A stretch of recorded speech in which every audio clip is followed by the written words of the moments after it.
আছো, সবাই আছে সজাগ। তোমার ছেলের হচ্ছে বিসিএস এর ক্যাডার চলে আসছে, শিক্ষা ক্যাডার। কি বোঝো নাই? হ্যাঁ, এই একটু জানাইছে শিক্ষা ক্যাডার। হ্যাঁ, আমাদের ভাইভের রেজাল্ট দিল ঠিক রাত 11টা 50 মিনিটের দিকে। আমার বন্ধু আমাকে মেসেজ করলো, কিরে তোর খবর কি?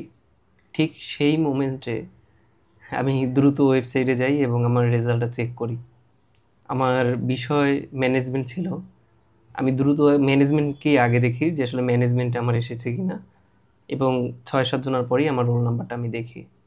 হঠাৎ মনে হলো যে আসলে মাথার উপর যে পাথরটা ছিল, একটা চাকরি না পাওয়ার যে বোঝা, সেটা নেমে গেল।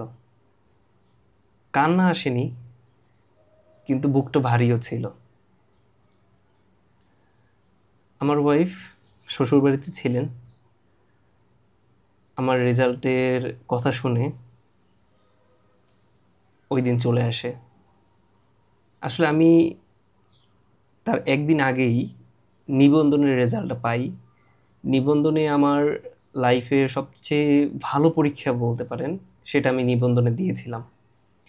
এত ভালো পরীক্ষা দেওয়া সত্ত্বেও সেখানে আমি স্কোর পাই 60, মানে 60।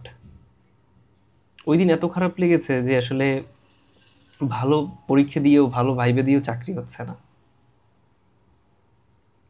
যে মাসে রেজাল্টটা দিল সে মাসে আমার একাধারে ৩টি ভাইবের ফলাফল দিয়েছে এবং ৩টিতেই ভালো মার্ক আসেনি, টিকিনি। এর মধ্যে ধরেই রেখেছিলাম যে বিসিএসে আমার আসবে না, কারণ সব জায়গায় তো ব্যাড স্কোর করছে। আর আমার লাইফের প্রথম রিটেন, আমি আর কোথাও রিটেন দিইনি, প্রথম রিটেনটাই দিয়েছি, এই ৪৪তম রিটেনটা। অভিজ্ঞতা কম ছিল, ছোট ছিলাম, অনেক কিছু বুঝিনি। তো সেই সব মিলে রিটেন এভারেজ দিয়ে এসেছি, সেখানেই যে চলে আসবে ভাবনার বাইরে ছিল।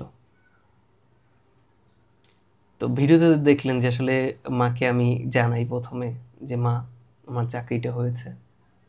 এরপর আমার যে এক্সটেন্ডেড ফ্যামিলি আছে তাদেরকে জানাই। আপনারা যারা পড়ছেন, আমি তো প্রায় ২-৩ বছর টানা পড়েছি। তো এই দীর্ঘ এই সময় কখনো সুইসাইডাল থট, কখনো জীবনের এই যে বিষাক্ত ভাবনা, সব কিছুই এসেছে। কিন্তু পড়ে গিয়েও আবার দাঁড়ানোর চেষ্টা করেছি, লেগে থাকার চেষ্টা করেছি, পরিশ্রম করার চেষ্টা করেছি। হয়তো আল্লাহ আমার মেধার থেকে পরিশ্রমটাই বেশি দেখেছেন, যার জন্য উনি একটু অপেক্ষা করালেও আমাকে উত্তম রিজিকের ব্যবস্থাই করেছেন। আমি তার প্রতি কৃতজ্ঞ। বিশ্বাস করেন, আপনারা যারা এখন পরিশ্রম করছেন,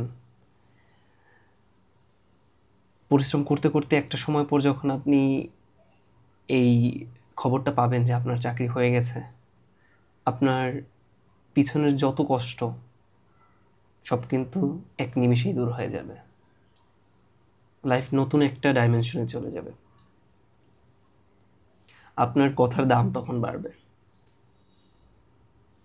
এই তো, এতটুকুই ছিল আমার অভিজ্ঞতা ক্যাডার হওয়ার আগে, এবং ক্যাডার হওয়ার পরের যে লাইফস্টাইল, সেটা নিয়ে আরেকটা ভিডিওতে বলবো। আমাকে সময় দেওয়ার জন্য অসংখ্য ধন্যবাদ। আসসালামু আলাইকুম।